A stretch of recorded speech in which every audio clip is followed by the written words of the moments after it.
Hello everyone.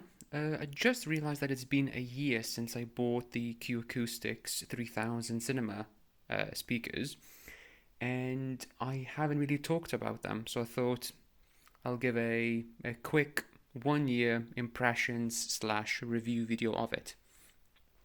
So what I have is a Q Acoustics 3000 cinema package. So we have three speakers here, two speakers at the end as the surrounds, and I've also got the height ones as well mounted here. So these towers are the 3050s, left and right. We have the 3090 in the middle, 310s as the height, and also 310s as the surrounds. I no longer have the sub because I've sold it, and I will explain why as well. Overall, am I happy with the system? Yes, the system is really good. I like the speakers. They've been serving me really great. Overall, I think for the money, they're brilliant speakers. You really can't go wrong. So, bits and bobs about the speakers themselves. So these ones are the 3050s. They're towers. They have two 6.5-inch drivers with a tweeter in the middle. Overall, they sound really great. I mainly went for towers for stereo music listening, and I find them to be really good for that. Full great sound. Overall, they're really great. There is though a slight issue though. It's in my room. Essentially, it's because of my room and what I've got here. It's essentially an L-shaped room. They do have a bit of a null around 70 to 60 hertz and a massive peak at 40 hertz. I'll show you the frequency response from these speakers later on. Then we have the center channel, which we see here.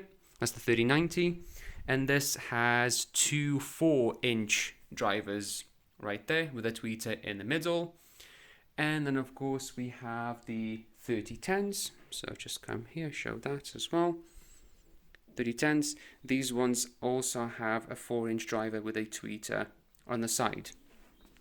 And of course the same thing is for the heights that I'm using. So for movie watching, the 3050s are great. They're plenty fine.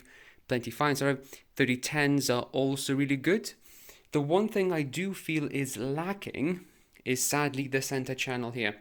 So at least with my setup of using these towers and the center channel does not perform as well as the towers do. So when we have audio panning from, let's say, left to middle to right, the best way I could explain it is as milk. So the 3050s here are a full fat milk. They sound brilliant, they sound full, and then the center channel in this part sounds very kind of semi-skimmed. It's really missing a bit of richness. The sound is quite tiny coming from them, so the center channel itself, in my opinion, is slightly lacking. Also, one thing to mention, there is no sub. I sold the sub right away, which was the, I think, 3070S. The reason why I sold it is because it's not a really great sub. Because all it does, it just has the two 6.5-inch drives as this tower here, and it really can't go low. It will begin to kind of bottom out at around 36 hertz, and that's not really great. You want a sub that can go at least to 20 hertz for a home cinema experience.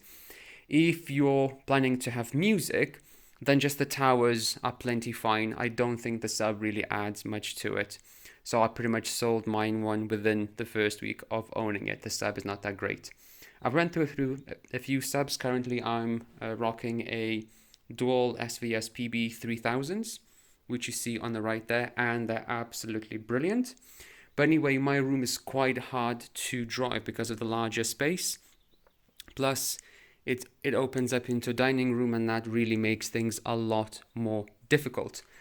Also, for my receiver, I got a Denon 2600H, which is just fine to run all the speakers. They get plenty loud, I mean to levels which become physically painful and uncomfortable. So they are not hard to run at all. They're very sensitive.